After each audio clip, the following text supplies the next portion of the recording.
welcome to I don't know what episode this is, but welcome back to the Curious Experience. I have Kathleen Sheppard here. She is the co-founder and CEO of Tote. And Tote is a social shopping app that lets users share and discover brands with friends while also organizing your virtual closet. And honestly, this is my favorite part of like the technology advancement, like side of startups, like fashion and like tech is like my favorite ever. I know it's such a good intersection. I feel like it's popping off right now, like the term fashion tech too. So Right. And like you're in fashion, you're in the fashion tech world. Were you always into fashion? I have been, yeah, I mean, it's a cliche, but the kid that was like sketching designs and stuff. I never went to school for design or anything, but I had a sketchbook with like all of these little outfits. I wish I could find it. I think it's probably at my parents' house. And yeah, I have been since I was younger. Yeah, I actually had one too. It was like a book that had like where you could slide like stuff in, and I would just copy the outfits I saw on Disney Channel to kind of like they were so Literally they looked so bad, but I was like I need to like so get my skills bad. up. Oh my gosh, no, it's like every outfit was like Uggs and like a mini skirt, or like I couldn't figure out which other shoes to draw. So like I would like go on Disney Channel and watch what shoes they wore. It's so bad. Mhm. Mhm. And you had a different company before Toe, and was a swimwear brand? Yeah, it was a sustainable swimwear brand. We actually also launched into activewear. So that I launched right out of college. And I ran it for 3.5, 4 years until I pivoted to tote. But same thing, like I didn't have design background. It came from a business side and then just like passion for the space. And kind of like merged all of those worlds and launched it myself. So that was a whole endeavor, definitely. Yeah. Are you like somewhere near a beach? Is that why you wanted to do swimwear? Well, I grew up by the water. I grew up swimming competitively and sailing competitively. So I was like always in a swimsuit year round. And that love kind of transitioned into my adult life. I now live in LA, like 2 blocks from the beach. So big beach goers. And all the vacations I like to take have something to do with water. So I kind of like merged that swimsuit love into like past my sports as a kid and into my normal life. Yeah. Yeah, I mean, it's one thing to, get a lot of different swimwear lines and be like a swimwear enthusiast, but like what made you decide like I want to create my own line? I think the biggest thing for me was I was having a hard time finding high quality swim pieces that were affordable. And I think this was like the craze. I started it in 2019, but like I feel like from 2014, 2015 through 2020, there was just like such a boom of swimsuit companies starting. And even with that mass influx of swimsuit brands, I never felt like I could find what I was looking for. So there were a couple of things that I always looked for in a suit. One was obviously the quality and like the material being really like buttery and soft. The other thing was reversibility. So I always would find brands that had reversible suits, and I loved the aspect of being able to wear it multiple ways and like having more value, I guess, out of the suit. But very few brands did it at the time. So that was one thing that I really prioritized was like that versatility. And then the other aspect was sustainability because like I said, lifelong swimmer, sailor. So I was very aware of the natural side of swimming and water and ocean and all of that. But as I grew up, I realized that swimwear and like the polyester that was, used for all those swimsuits was really harmful, not only in the full production process, but like the post production process as well. Actually, users or I guess customers wearing the swimsuits microfibers going into the waterways, all of those different things. So I tried to figure out a way to make them more sustainably and stumbled upon a fabric that was made from recycled and upcycled materials. So, like a mix of textiles, normal clothing, things made of polyester, but also things like industrial carpets and like things from like corporate build outs and tear downs and things like that. So that's kind of how I merged all of those loves together and then decided to launch my brand. Yeah, and that seems like you did a lot of research in that side. How old were you when you decided you were going to make that swimwear line? I was probably like 20 when I started looking, 19, 20. And then I launched the brand when I was 22, but I started sampling and everything when I was 21. So I was fresh out of school. I'm a little young for my grade. So I graduated at 21. Okay. And then how long was the whole stint with your swimwear line? So I ran the brand up until the end of 2022, beginning of 2023 actually is when I like fully decided to transition out. So all in all, from like Kickstarter through the very end, I'm calling it like 4 years, but plus or minus. Yeah. And then when you had the swimwear line, what were some of those highs and lows that you had when you were running that company? I mean, I was a solo founder, so it was just a lot of me wearing a million different hats for what seemed like such a small company, and it was a small business. But I think that's one non-glamorized thing that people see, like, oh, people are founders and they're starting like a cool fashion company, or for me, a swimwear company. But like, there is someone doing all of those little actions that, like, at a bigger company, there are tens, 20s, hundreds of people doing. So that definitely was a huge learning curve. And I was so young at the time. So figuring out what all of those different roles were, I mean, making huge mistakes where it was like spending thousands of dollars on something that ended up being wrong or choosing the wrong partners. It was, yeah, definitely a lot of lows, but a lot of highs too. I learned so much, and I would not be where I am now without having started that company. And I mean, I had amazing events. I built such an awesome community around the brand, and was able to hire like summer interns. So I connected with a lot of college students during that time. And I ultimately ended up going through an accelerator program that's hosted by my college, or my alma mater. And it was a female founders only accelerator. So that was kind of like the spark that I started thinking about other tech products that could integrate with my brand, and what led me to Tote now. But that was also an incredible experience to connect with like-minded founders, people of all different stages and sizes, but all women. So that was just such a powerful experience. Yeah. So you were seeing like other tech products at that accelerator program? It was a mix. Like, there were like industrial businesses, there were tech products, there were consumer goods, other fashion companies. It was really a range and companies. So, yeah, definitely a lot of different insights from a lot of different angles. Yeah, and you know, sustainability and tech kind of go hand in hand too. So it's interesting how it kind of led you to that path. So when did Yeah. the company eventually come to an end?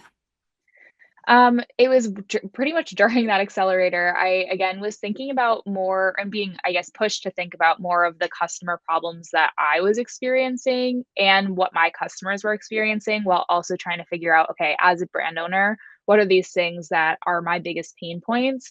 And through that process, I learned a lot about what I wanted to offer as a business owner. And I felt like a lot of those things weren't necessarily possible. So, like, the examples being, I wish that I could have given more detailed descriptions of the products that we had, and like giving more information holistically to the customer before they checked out. So that was one big thing. And another thing for me was, as a small business, I found a lot of my customers through referrals and friends, friends of friends, etc. So that to me was like something I really wanted to figure out how to scale, and it just is not scalable in the current state of like how social media and everything exists. So that was like one big problem that I wanted to solve. And then on the flip side, as a customer, I just felt overwhelmed with the amount of brands and products and things that were popping up left and right. So if I was feeling that way, I couldn't imagine what my customers were also feeling. Like, there had to be a through line there.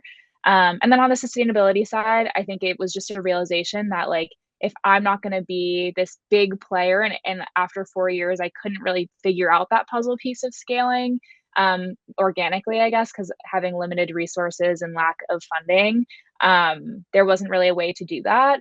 I think I just didn't want to add more stuff into the world, more products, and instead wanted to find a solution to help solve the, overconsumption issue and making better, more informed purchases.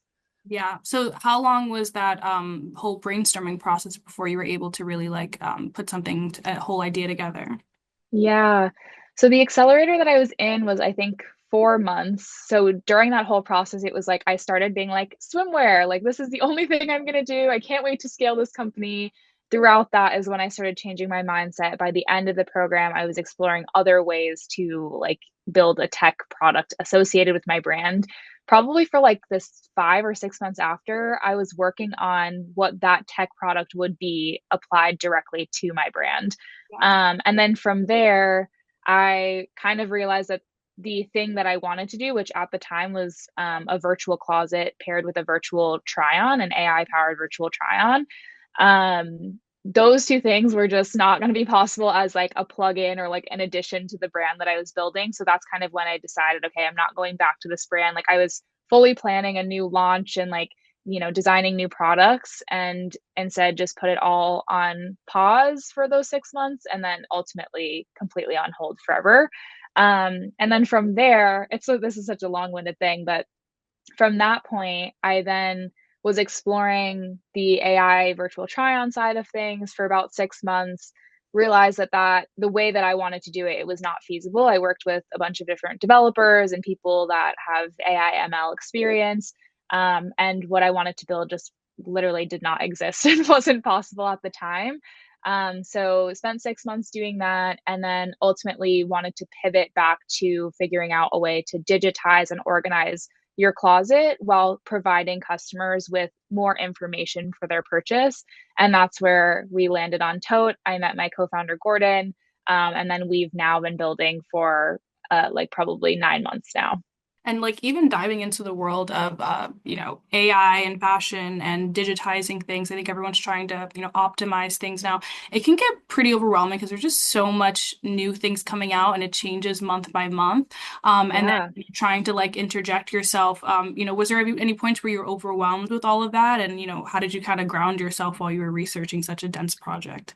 No, totally overwhelming. And like I said, I come from a business background. I figured out the design side, but it was all like tangible products and problems people have been solving for a long time in manufacturing and distribution. So while that was very challenging for me because it was a new thing I was learning, it felt like the resources were out there to figure out. Versus on the AI side, I think from like the naive business side of things, non-technical, I was like, anything is possible. Like whatever we want to build, we can build it. So I think part of the naive aspect of that led me to what I'm doing now. So I'm happy that I thought that way. But it really was like for the first 4 months was me just being like completely blind of like, yeah, someone like I just haven't found the right person to do this, but someone will be able to do this. So I think that was very at first was like the world is my oyster. I have all these possibilities, and then it slowly turned into like, oh no, this is a really big thing that I'm trying to solve that might not be possible, to then learning that it was not possible. And yeah, like I said, it was a span of probably 6 or 7 months of doing that. And like honestly believing that I was going to find the person that could build this. And now a year later, I'm realizing that other people that are like have been working on similar products for years and years and years have not even been able to crack the code that I was looking to crack. So I hope someone does it one day and hopefully it can plug into Tote. But so much learning to be done. And obviously AI is changing every single day. So being part of that and like figuring it out at the same time was definitely inspiring and exciting. Yeah, I think at the beginning, like if you're gonna be, I think just a founder in general, and especially for a tech startup, you kind of have to have that naivety because it's like anything you're going to try and solve is it's gonna be a lot of moving parts in the tech Mhm. industry. So, how were you kind of talking through what you wanted to do, like when you were building it? Did you have like friends you would talk to kind of like validate some of the things that you were researching as you were going through it? Yeah, I thankfully, because the idea was interesting to a lot of people, whether it's like people I went to college with that were also building in the AI space, or even like brands that I had previously partnered with or worked with, they had like some sort of interest in like providing feedback. Yeah, so it was people that I had like previously gone to college with, and like since graduation for like the 5, 6 years, they were working in the AI space or in the tech space. And because the idea was interesting to people, they were like open to just having these conversations and connecting me with investors and other people. I think people were hopeful that the thing that I was talking about would be possible. So again, I hope someone goes out and builds this. It just wasn't going to be me. But I think because of that openness and like excitement about the idea, it made what would have been like a multi-year process of me figuring out whether or not this was going to work into a 6 month process. So I'm very grateful for those people coming into my life, and then other people, referring their friends and their community to me. But yeah, it definitely was like things I didn't even know what doors to like enter to ask questions because I was so far away from it, but it definitely got me closer there. Yeah, especially you saying that you were leveraging your college campus. I think that's not something that at least I didn't really understand when I was in college. Like, there's just a wealth of people and knowledge that you can really tap into, even just to brainstorm. I think people underestimate the power of brainstorming because it can really help you like Yeah, change the way you're thinking about things, especially people who are already in that totally. space and are interested as well. Yeah, and I think going back to the naivety, like it's like if you don't know something and you think you want to build off of it, spend the time to like do that brainstorming and pick other people's brains because it will pay off tenfold versus like just you going down rabbit holes that you're not sure if you can build within. But yeah, totally tapping into your networks in whatever way possible. Like these were people that I just had on LinkedIn, hadn't spoken to in years, and like kind of knew what they were doing in the back of my head. I think that's one thing that I have learned to do, especially as a founder, is just be like shameless about reaching out to people and not being afraid of saying someone saying no or not being interested. And that's happened. Like there have been people that I've reached out to that I like knew or like were, acquaintances with in college, and they've just been like, no, I don't want to talk to you about this. And I'm like, there, that's totally fine. So it does happen, but most often people are willing to take 5, 10, 15 minutes to just like chit chat through the idea with you. And obviously you'll never know if someone has a connection or is interested in working with you or interested in advising or anything like that until you talk to them. Yeah. So you're taking 6 months to research and brainstorm. So at what point were you like, all right, I have a clear vision and this is, Tote is what it is. Yeah, it wasn't really until I met my co-founder that we solidified what Tote is now. And I think it was just a lot of serendipity. And like people say, like it's a mix of luck, serendipity, and like knowledge. But um, my co-founder, while I was researching my separate project, was building another product himself. And he, at the same time as I did, found out that his idea was also not feasible. But in those like handful of months before, we were kind of picking each other's brains, chit-chatting about our separate ideas and kind of being like, yeah, cool, like however I can support you, referring friends to one another. And then it was probably February of last year that we were like, hey, like let's catch up. Like, our my idea kind of changed courses, and he was kind of like, yeah, my idea changed courses too. So we kind of both realized at the same time that we were not able to do the ideas that we were working on, but the ideas that we were working on were solving very similar issues, so we decided to just combine what we were doing. And that's kind of where Tote started. Like I said, we probably talked in February, and by March we were working together and fully going for it. But we also met through a mutual friend. So having that kind of trust between us, and then also advising each other, working with each other for a couple months before helped guide that experience. But yeah, so that's kind of like the long and the short of it.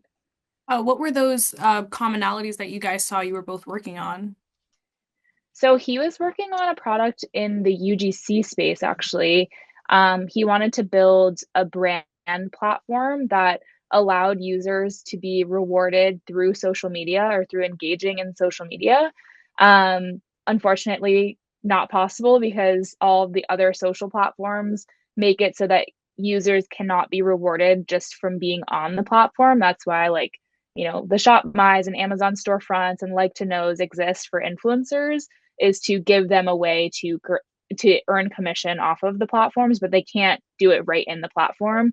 Um, but similar thing, like wanted to solve the problem of, okay, how do brands connect with their customers in a more social way? And then obviously I was working on the virtual try on and virtual closet, with the idea that the all of the inputs that the users were providing could be in turn social. So like initially I wanted to have it be a way for you to try on an outfit while you're shopping for something online and maybe send that to a friend and get feedback on that. the same way you would in a store.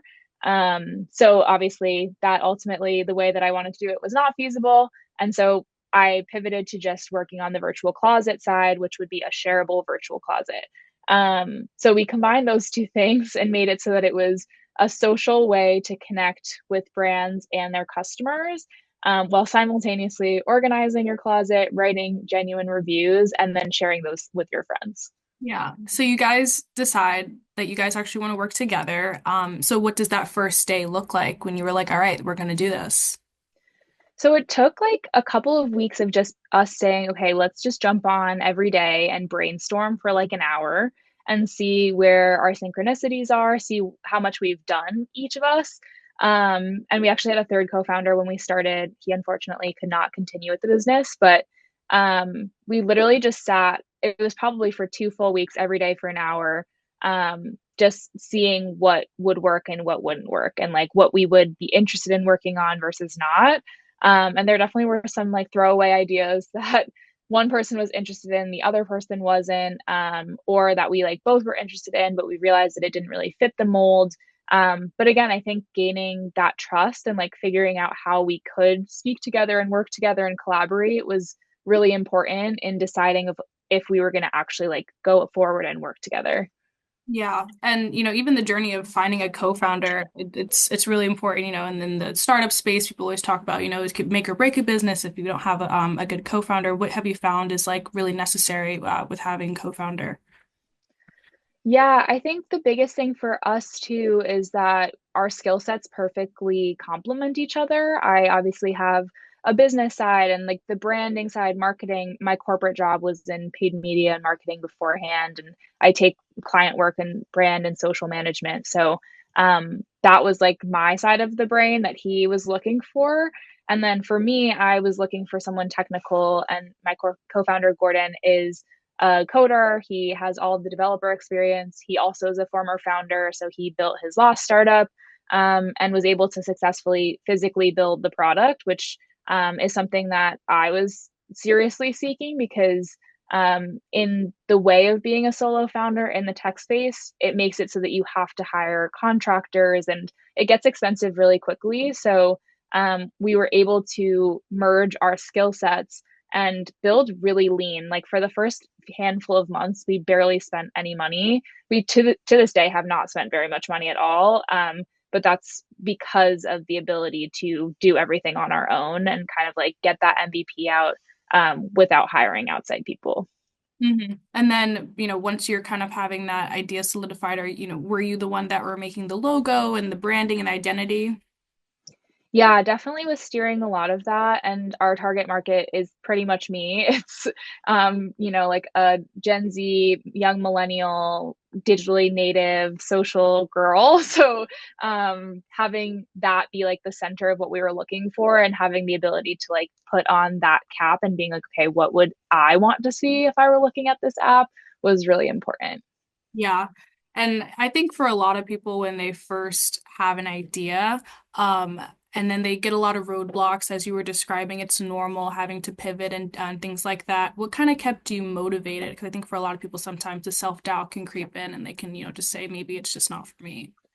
Yeah, I mean, I think I've just been on this journey for so long that I know like what the knockdowns will like turn into good things if you allow them to. And I know a lot of people say that of like, failures lead to bigger successes and you have to fail in order to like move on to the next thing and, fail fast and all of those different kind of more cliche like comments, but it is true. And I think for us having each other really solidified the conviction and the idea too, because it I think we both were working in a way that what felt very like on an island before. And as soon as we came together, we realized, okay, no, this is the problem that needs to be solved. And having that conviction definitely is a huge motivator for both of us. And I think the other aspect is like we're both second time founders, and this is like what we know that we've always wanted. Like we've always been both entrepreneurial and like knew that that's the path we want. But in a lot of ways, it feels like there's not another option. Like both of us have quit our corporate jobs and our contract work and all of that to do this. So if there was a decision to ever stop it, especially early on in the process, it would have been like a life-altering decision versus just like a casual decision to like go back to work. It would be like, okay, we're starting from square one all over again. Yeah, and how long has this journey been so far with Tote? With Tote, we started in March of last year. So March 2024. So it's not even a year yet. And we officially launched the product in December, but had launched our beta and everything throughout the fall, and we're doing a lot of testing. But yeah, officially, I don't even know the official date of start because we were like brainstorming for so many weeks in the beginning. But again, because of our skill set and like kind of combining what our previous experiences were, we were able to start, work, and build really quickly, which was definitely a blessing in disguise. Yeah, and what does that testing phase kind of look like? For us, and it looks different for everyone, but we really just wanted to have our technical friends get in there and see like what the kinks were, not only from like a actual like bug fixing perspective, but like a design perspective of like, even though we are two heads and two heads are better than one, like we can't speak for the population. So we definitely tried to find a mix of our friends who would fit in different demographics to be able to say like, this part is usable, this is not, why don't you have X, Y, and Z, and hearing that feedback before it like went to the world was really important. So those early iterations of the app, I think it's always funny because you are building, and once you have something you're like, oh, I can't believe we have this, and now we look back and I'm like, oh my gosh, good thing we iterated off of that. We never would have been able to launch with that. But going and baby stepping throughout that process was really important for us. Yeah, yeah, especially what you said with the baby stepping, even like I've had, ideas and like I'll try to sketch them out. But it's like it doesn't, that first version is never fully what it is. It's always just the first step and you always are going to want to add more. Yeah. And with the testing, it's interesting because from a user design standpoint, like you can think it makes sense in your head, but then when you see it, it's like, oh, or when you use it even, you start Yeah. to be like, maybe that shouldn't be there. Maybe that should be like up here because it's just like, it goes by your hand motion, your eye motion. Like there's so many different things that people experience when they're using the app. No, totally. And yeah, like you said, there are things that you naturally do in other apps that either feel good or feel clunky, and you are given the opportunity to change those things in your own app. But we wanted to hear other people's POVs as well. Because things like we thought were really awesome and would be perfect obviously didn't work well all the time. hmm Yeah, and at this point now in your journey, what does kind of a day in the life look like for you? I mean, again, cliche, but every day looks totally different. Obviously, at this stage, we are a really small team. We're doing literally everything. It's not like, oh, pretty much everything. We're doing everything ourselves. So it really depends on what our focus is in like these mini sprints. But I mean, like throughout last year, it was so much design and product development and just like testing back and forth, like doing the actual building that was a lot of what our day to day looked like. We're now thankfully in a place where the app is pretty stable. Obviously, there's so much more to do and we have a long ways to go, but it's at least in a place where it's not every day is like this giant overhaul, new feature, etc. So we're now steering our attention a lot towards brand partnerships and like speaking to different companies that we want to help build out the brand offering with, customer conversations. So figuring out like, again, the testing doesn't stop in the testing phase. We're going to be doing this continuously. So figuring out what that looks like. We recently hired a social coordinator, so have been working a lot on marketing and our brand messaging and our strategy for that. So that's a lot of day to day. And then right now we're bringing on a couple of interns as well who will be helping to build out our referral program and our brand ambassadorship, campus ambassadors, etc. So that will be a lot. We have some upcoming events, so that's a lot of planning there. But the list goes on. We're starting to raise as well, so having investor conversations and accelerator conversations. But yeah, every single day is totally different. Yeah, and we talked about this a little bit before, but I thought it was really interesting that you try to really bring in that social aspect to it. Because fashion in itself, it can be individualistic, but it also can be super social. I know that was an emphasis for you and like being able to share those experiences seamlessly.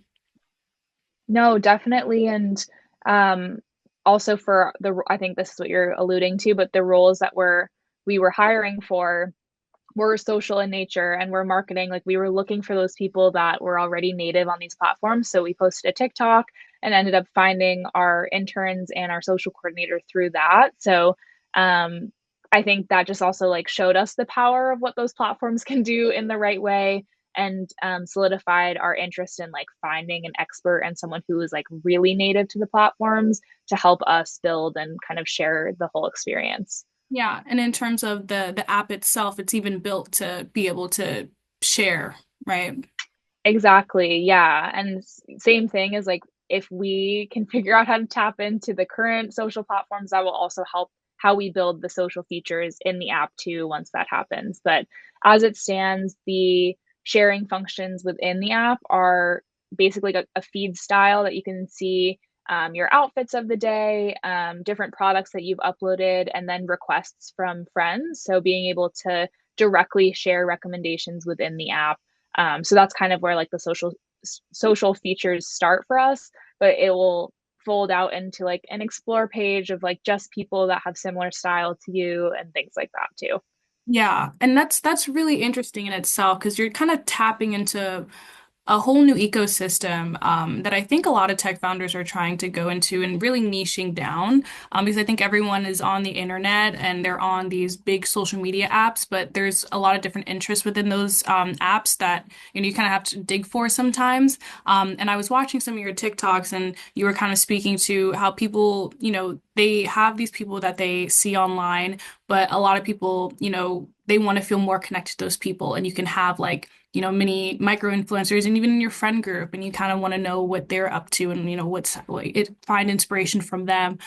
So how have you kind of seen that and brought it to the app? Yeah, I think that's like one of the biggest whys of why we're even doing this. Is, and the example I always give is that my friends that post the least about their clothing and like maybe don't even have a following on social media or have it at all are always the friends that I love the style of the most. So, and they're the ones finding the really cool brands, and like they're traveling and finding like the new cool Spanish brand, like all of those different things that you would want to stumble on social media, but you just don't because it's so dominated by bigger influencers and paid sponsorships and paid media. So, like the literal ads that you're getting, that it's turning into like you don't really know if someone liked something or if they were just paid to do something. So, trying to like figure out how we reach those people that are maybe like they might have like an aversion to traditional social media and not wanting to post that kind of stuff, but like for their closer knit friend groups and for the people that they actually connect with on a regular basis, they would be happy to share those recommendations and those outfits. Yeah, and I even saw on one of your videos as well talking about how you were kind of subject to, just like the corporate machine that, fashion and fast fashion is, and you're kind of getting overwhelmed and trying to find yourself within it all. So, what was your journey in trying to find your fashion?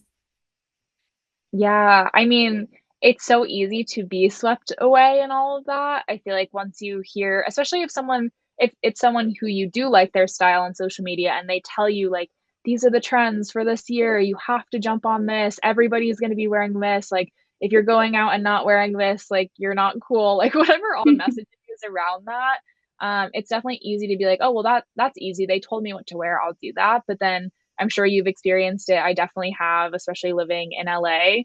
You go out and people are all wearing the same exact thing. So like there's this aspect of it that's like, do you really want to participate in like the mass trends and not necessarily the like regular recommendations you would get in your close knit circles? I personally don't. So that's kind of where Tote has come out of the woodwork. But I think the biggest thing for us is like it's not about not getting recommendations from people and not sharing. And we always say like there's no gatekeeping. Like we do want people to share, but it's more of like sharing general recommendations, like what brands to shop from or like what categories people are interested in building out their wardrobe. And another big feature we're eventually going to look at is like finding those wardrobe gaps automatically for people, like whether that's through AI or whatever we end up building there. And then being able to steer your personal style from those recommendations. instead of, just saying, okay, these are the jeans of the year, and then walking out and like 1,000 girls have the same jeans. So it's kind of like helping you craft your own like personal sense of style. Yeah, definitely. And I think you asked about like my journey with all of it. I think I mean, it's a mix of things. One, it was that I learned to know which friends I wanted to ask those recommendations from. And the other aspect was a lot of like thrifting and like finding brands that like you might not necessarily see on an ad, but like you see in vintage stores or thrift shops, and then knowing, okay, if I go back to this brand new or used, they have a different perspective than what is being pushed out on paid ads.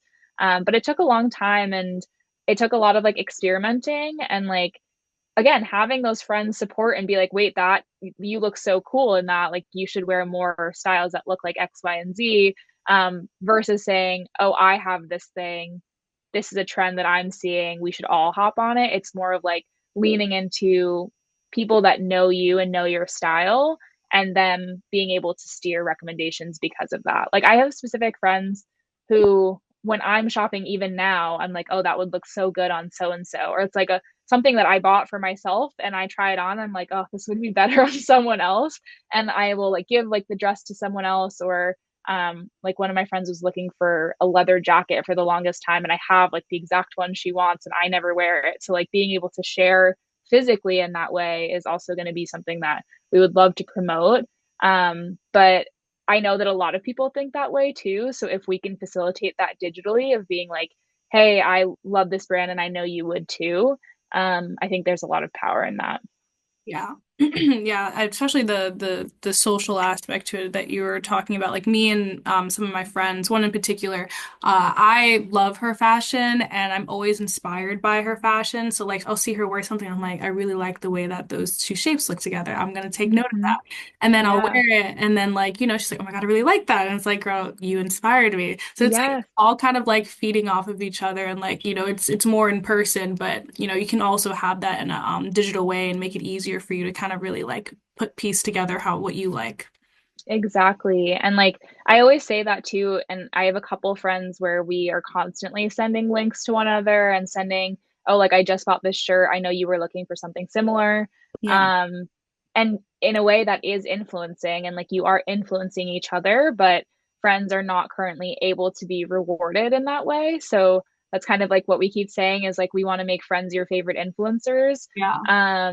And having them be rewarded for making good recommendations, just like your favorite influencer on social media would. Because even when you're saying you send it to your friends, like I don't know for if it's everyone, but for me, when I send stuff on my messages, it sometimes disappears, and I'm like, I don't Hmm. know where it went. I'm sure they don't even know where it is, and it just kind of like becomes a disappointing experience, the sharing of like that specific. It seems like that's one of the things that your app is trying to tackle is really provide a space to put all of the stuff, and not have to worry about it potentially getting lost. Yeah, exactly. And like, even if I send it in a message, like it could be on TikTok, it can be on Instagram, it can be on iMessage. Like, there's so many different places that I've sent things, and then that kind of gets lost.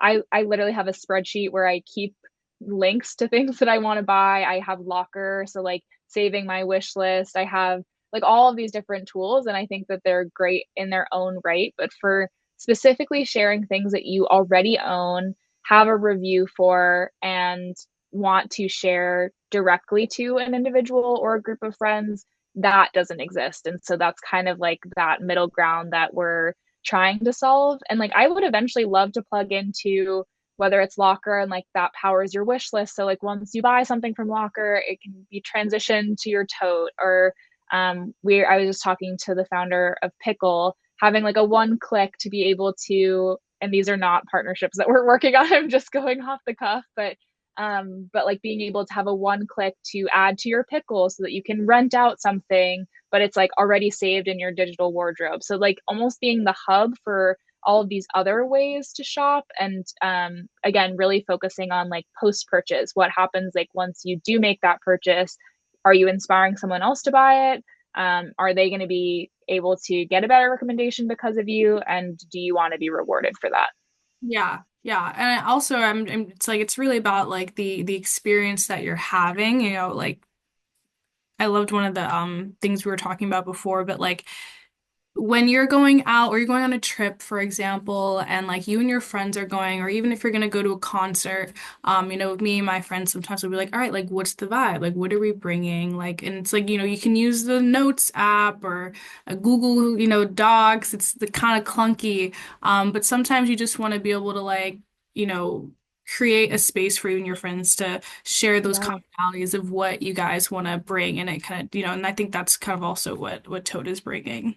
Yeah. Yeah, we've talked to like bride to bees who are having their bachelorette parties and want to set like a theme, but like also want to share what they already own so like people can see exactly what they're bringing. So like again, like so that people don't copy each other or like so that people don't bring the same dress and then have a crisis when they arrive and realize that they have the same dress. But there's a lot of different use cases for groups that we're seeing like that, whether it's an event or a trip, making like a group packing list to like know what people can share or not share when they go away, giving people ideas. Like I know for my friends it's like buying a whole new wardrobe every time we go away, which there's a whole other sustainability thing with that, but is giving each other ideas of what brands to shop for certain events. And like even last summer I went to Europe with a couple of friends and there were brands that I had never heard of that I all of a sudden was like, oh, wait, I need to have these specific pieces from this person. And again, they're non influencers, they're just friends that like found it in their own way. So yeah, figuring out how to collab on all of that is going to be really exciting. Yeah, and the other part that your app is tackling is the closet optimization of it all and being able to kind of like see your closet digitally. Yeah. To go back into the sustainability, sometimes you'll have the things that you're looking for, but you just won't know that you had it because you haven't looked at it for so long, or it's all the way in the back of your closet. Mm-hmm. Even for me, like if I'm gonna go somewhere, I'm like, all right, what am I gonna wear? I open the closet and I'm like immediately overwhelmed, and I have to really talk myself and be like, all right, like you gotta find it, Same. look through Yeah. each thing. So being able to see it digitally definitely be a game changer.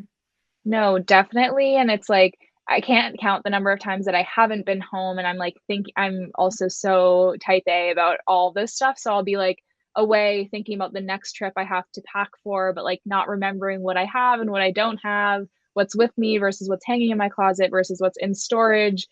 So having a way to track all of that. And that's one thing we're working on now is being able to tag like where in your apartment or your house an item is. So like you can have a tag that says like in storage in the attic or like hanging in closet, in dresser, etc. So that you know exactly where things are. But I think again for a lot of people, because of the like overconsumption, like pushing you to just buy new things, it makes it so that it feels like your wardrobe is disposable in a way. So like Yeah. instead of just like checking to see what you have, you'll just be like, oh, it's fine. It's a closet staple. It's a basic. Like I'll just buy it. And obviously that leads to the loop of like returns and then having too much stuff in your closet and then feeling overwhelmed by how much stuff you have in your closet. And it really is this like total vicious cycle of not knowing what you have and it causing you to spend more money on things you don't need. And I think that's another aspect we get asked a lot is like, well, are you trying to get people to not buy anymore? No, that's not the answer. Like people are going to shop forever and ever and ever. There's no way around that. But I think from the sustainability lens, it's making it so that people are very aware of what they currently have, what they have a need for, and where they can fill those gaps. And then also to be able to see what they have in order to pair things better. And so, like, realizing, hey, like, if you buy this top, you don't really have a pair of pants to wear with it. And like, you can make that decision of like, should you buy the top and find a pair of pants to wear with it? Or maybe you just don't need it at all. Maybe it's not part of your personal style. And having that regular routine tracking of it and like sharing your outfits and seeing what you're wearing is such an incredible tool for figuring out like what is and isn't working. And ultimately, like, okay, what can you rent out? What can you donate? What can you sell? Like having this home base of like all the items you have to just make all of those other circular aspects a lot easier. But I can't count the number of times that I'm like shopping for like another black sweater and I'm like, no, I have black sweaters. And if there was one place that said like, do not buy another black sweater, then yeah, that's kind of what we want to be. Yeah, I mean it's an industry that is so necessary because we're living in an age where fast fashion has is an all-time high. And the closets are just a complete mess. It's so A hard to mess. be able to figure out what you have. I think, we are able to organize things digitally. We're able to organize things in little file cabinets, at least back in the day. But your Hmm. closet, I even think some of the closet designs, like it never feels like intuitive. Like, it feels like it's always Never. like I'm can't fully be able to like figure out what I want to do. Like, I think of the Clueless movie, where she Yep. in the morning, like that is a dream. She just sat down, she said, let me just look through what I have Yeah. and then selected it. Like that is the dream. Yeah, no, 100%. And honestly, that's kind of like what stemmed my virtual try-on idea was like, okay, I want to build the like AI version of Cher's closet. And while like the visual representation of your body is not going to be part of this yet, it will be eventually, hopefully. What we do want to build is like getting people to add their pieces so that we can take the data from what you have and do that pretty much. Like share what you should wear and share what Cher should wear, and kind of like take the thinking out of it for you, and then ultimately, like again, it's not about not buying, it's about buying better and hopefully buying less over time, but like with every piece you're buying and like people say investment doesn't need to be like expensive, it doesn't need to be something that's like out of your price range, but it should be something that you're having for a long time, you know you're going to get wear out of, and you know that it is part of your personal style and fits well into your wardrobe. Yeah. Could you speak more to the recommendations that Tote you're trying to have Tote provide for people?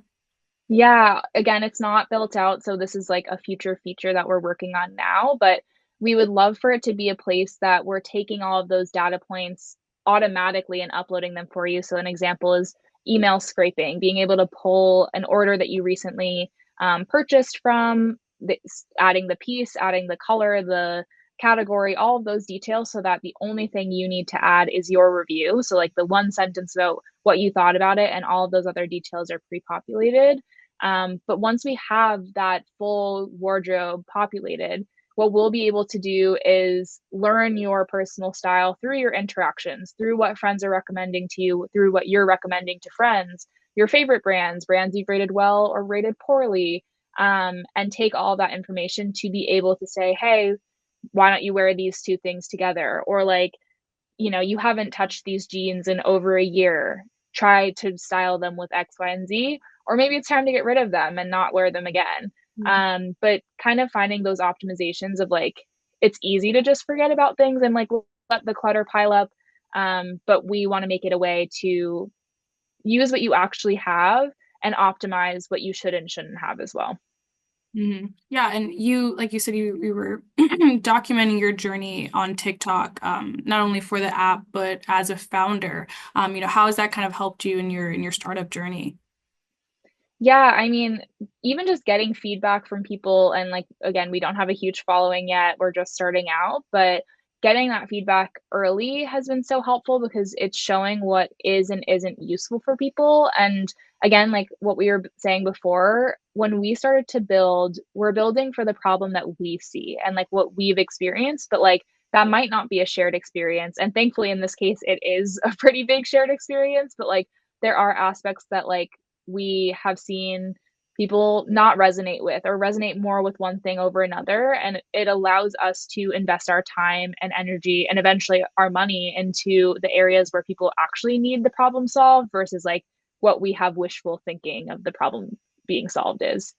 Yeah, and in terms of being able to get that feedback from a product level, what about from a startup founder level? Like, are you able to connect with other people, and does that Oh, help totally.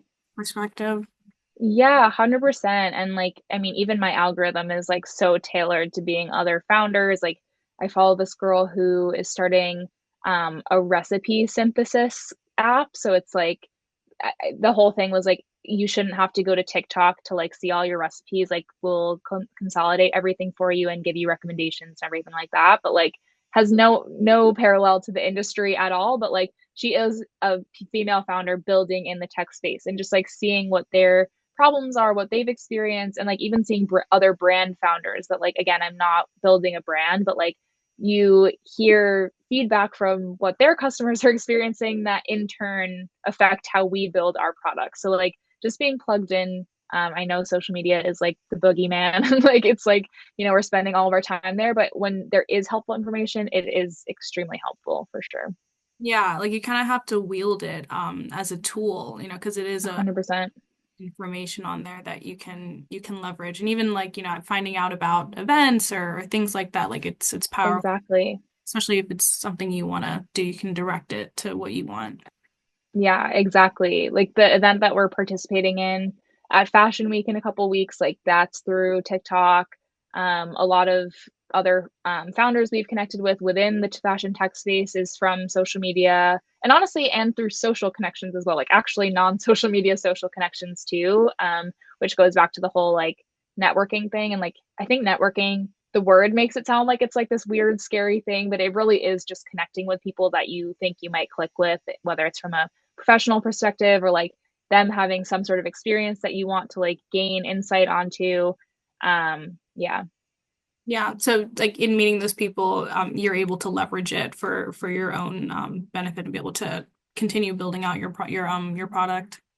totally. And like I think, I mean, 9 times out of 10, the person that we're connecting with also has something to learn from us. So it's never like a one-way street where it's like you're asking a bunch of questions and then you're like, thanks, bye.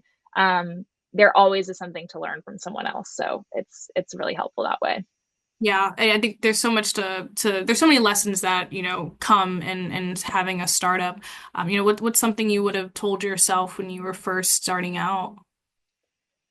Ugh, I feel like the first thing that comes to mind is buckle up because it's like it's not easy at all. And I know it's like it's easy for people to say like dive in, just like do it and like go, if you have an idea, like run with it. But like having had the number of ideas that I have and like seeing which ones are actually going through and which ones aren't, it really shows you that there are a lot of good ideas out there, but like it takes a lot of work to make them a reality. So I think it's just like the resilience piece and just making sure that this is for you. And I think that's another like misconception of social media is that they're making everyone think that everyone can and should be an entrepreneur, but like it's okay if that's not what your vibe is. I don't know how to explain it, but like it is complete uncertainty. It's day to day, having no idea what your next day is going to look like. It's constant pitching yourself. Like it's basically like having a job interview every single day with every single person you speak to. So I think if I could prepare my younger self for that, I don't know if there is a good way to say it other than just like, like be mindful of all of that in the future. And honestly, just keep going. Like once now I'm locked in, like now I'm in this, but it all is worth it. And I've met so many awesome people along the way and we're really excited about this idea. So would not have changed any of it for the world, but it has been hard. It's like, it definitely, I'm not going to sugarcoat that. Yeah, and in the beginning you were talking about how, you need to be very scrappy and be very lean. At what point did you say, okay, maybe I need money to fund a specific thing? We knew pretty early on that we would need funding at some point.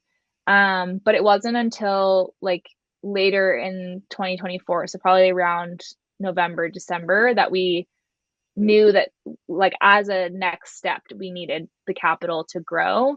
And someone said this to me recently, but like once you have the tech, it's not about the tech, it's about the branding of it, it's about who you partner with, it's about like how you message. So like investing in all of that is going to be really, really important. And like we know what we have is important and is something that needs to exist. So now it's just bringing that to the world, which is, it sounds easier said than done, um, but yeah, I think that's like another weird thing, especially with AI and how the space is going, is people are predicting that like you will not need to raise capital because it's so based off of like a mix of skill set and leveraging the tools that already exist.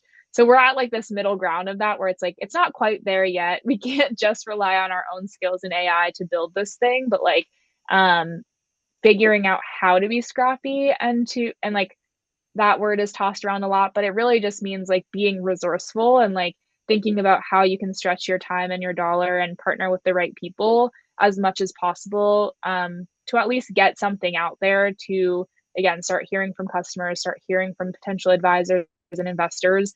I think that's the most valuable thing in the beginning. Yeah, and for startup founders who are kind of new in the space from a high level, like what are those investments looking like? Is it in cloud storage? Is it in marketing? So much is in B2B SaaS, AI powered, blah, blah. Um, I don't honestly know the details of everything, but like everything comes in waves. So like now they're predicting that like all of those buzzword AI companies will just be replaced by some other AI thing. Similar to how like there was Web3 and crypto, and now with all of the supercomputer stuff, they're saying that all of the crypto stuff is obsolete because like the supercomputers are going to take over. So I think it's less about what the buzzy categories are that you should be working on and really focusing on solving a serious problem that you've seen firsthand exist, whether you've experienced it or your network or community has, and b completely validating that this is a problem that other people will also experience outside of your network, and having the conviction and passion for it, because like I said, it's not an easy journey. So like doing something that you aren't interested in is just not going to be a fun time at all. So yeah, it's a hard thing to like predict where to build in. Yeah. And, I guess I'm speaking more personally. I think sometimes where people get caught up is that validation process, because, there could be validation bias, for yourself. You're like, oh, this works for me, so it works for everyone. How did you kind of Totally. that? Was it through surveys or, things like that? Definitely a mix of things. We did a lot of focus group surveys, etc.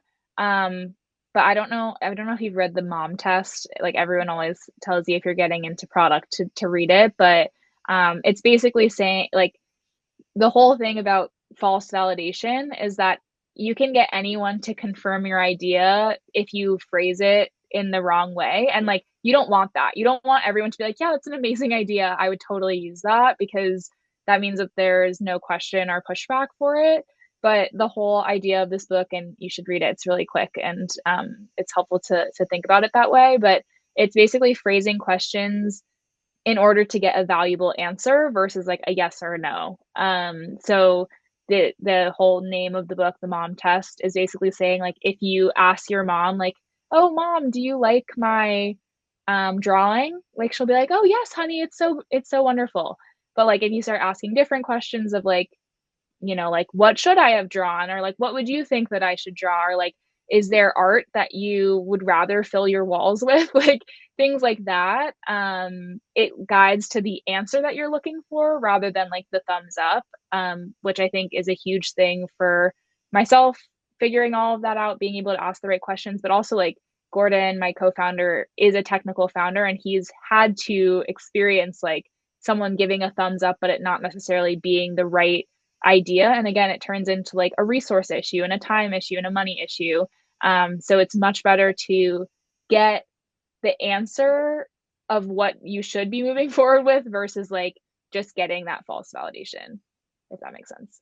Yeah, yeah. And you were speaking on, how it's not always like a easy journey. Have you had any like particularly like harsh experiences throughout it? Through Tote, or just like the Through founder journey? Through Tote. Yeah, I mean, like I said, we started with a third co-founder, so that was a tough decision we had to make relatively early on in the business of not deciding to move forward together. It ultimately ended up being a mutual decision, and it's totally amicable, and we're on great terms with him. But things like that come up, and I think it's easy to think like, oh, well, that won't be me because we're working so well together, like we like are like vibing, our co-founders, like, and it happened to us, like we have like we had calls with people where they're like, any problems coming up with you three, and we'd be like, no, we're amazing, and like a month later we decided to split ways. So that definitely has been hard. I think just like figuring out the landscape of whether raising is the right thing, going into venture, or like trying to build for as long as possible on our own. That's obviously been tough. And I think like the timing of everything to us feels really serendipitous and kismet, but like there is like a pressure and a rush that feels like, okay, if we don't do this now, someone else will. Actually, I'm sure a lot of people feel that, and most founders probably feel that. But particularly now with the whole fashion tech movement starting up and like starting to hear more and more brands in this space launching, there is like this internal pressure of like, oh, did we wait too long? Or like you'll hear someone announce a feature that you've been working on for like a year or like for us like 6 months, and then you're like, oh my gosh, were they working on that whole time, or did they know that we were working on it? So there's a lot of, again, self-doubt and trying to figure out if you're on the right path. But at the end of the day, we know what we're solving is important, and like how everyone tackles an idea is going to be completely different from one another, and it's going to serve a different person and have a different rationale. So like keep pushing forward, and making sure that we're building for our target customer and not like taking the noise in. So yeah, that's definitely been an ongoing challenge, and I don't foresee that going away for the foreseeable future. Yeah. And you're going to a New York Fashion Week event, you said, and what are you, as a, from a business perspective, like what are kind of your goals going into these events? Yeah. For this one in particular, since we are really just officially launching now, it's to hear that user feedback and to meet customers and just get literally on the ground floor with them and hear what they're looking forward to about the app and maybe what they're not. And again, we're at this unique phase where like we are in a good place, but like we know that there's going to be a lot of changes and updates, and we just have a long road ahead of us. So being able to hear that as early as possible and iterate on what we are hearing is going to be really exciting. There are a lot of other cool fashion tech companies and brands that are going to be there. So aligning ourselves with them and hearing from their journeys is going to be really exciting too. I think that there's a lot of, again, buzz and hype around the space, but like at the end of the day, all of these people had to have done something right to be where they are. So hearing about that perspective is really exciting for us. And I think the last thing is being able to have a physical relationship, an in-person relationship with the community that we're building. And I think that's discounted a lot, especially in tech companies, because it's so like virtual. It's on your phone. You can be anywhere in the world. My co-founder and I don't even live in the same city. But because of the nature of our app, there is such a social aspect and community aspect. So kickstarting that in person and showing like we are real people. I'm a real founder. My team is going to be there. So having everyone there in person and kind of just taking that aspect off with the community is going to be really exciting too. So that's a big goal. Yeah, yeah, absolutely. And I would just love to hear any advice that you would give to founders who are kind of new in the space. Yeah, I think being really passionate about the idea is, to me, a non-negotiable. Like you have to be completely in it because of how many waves there are. I think networking and talking to as many people as possible early is huge, and also discounted. Like I know there's like a lot of two-sided things. Like some people are scared to build out loud and in public because they don't want people taking their ideas, and other people who are building in public don't keep enough ideas to themselves. So like finding that middle ground of like, yeah, you do want to share your idea and get that validation as early as possible. It ultimately is going to take time and money and resources. So like if you can save yourself that, that is definitely a really important piece. And find really good partners and people to work with, because like those people are going to turn into the ones that you're talking to on a daily basis for a long period of time. Most people are in their companies for 5, 10 plus years. It's not like a 1 year and exit situation. So building the right team and like taking the time to do that is huge. And we've definitely made like hiring mistakes, even with contractors, people that like just didn't really align with us. And we learned that really quickly. So being able to take the time to just like find those right people is going to pay off for sure. Yeah, yeah, and I guess lastly, for Tote, how can listeners support and connect with Tote? Yeah. Well, we have TikTok, so you can find us there. It's at Tote App. For as long as it continues to exist, we will see. We're also on Instagram. It's at Try Tote App. And that hopefully will be more long-standing there. And then we are searchable in the App Store. If you type in Tote, if that doesn't come up, then Tote shopping with friends, it should pop up, and you can download the app and sign up. Yeah, I thank you so much for sharing your experience. I feel like it's so important for people to hear, from those early days of, what it takes mentally to be able to get to the point where you're going to build an app, and then what it means to research an app and even, get it off the ground, and then, what happens next because it's so early. But having that clear vision, it definitely can I feel like takes you most of the way. Yeah, no, definitely. And I know it's like a hard journey, but it's a really fun journey. And I have learned so much through my multiple endeavors. So definitely, if it's something that you're interested in, I'm happy to talk to any potential founders or people who are toying around with ideas. All right. Well, thank you so much.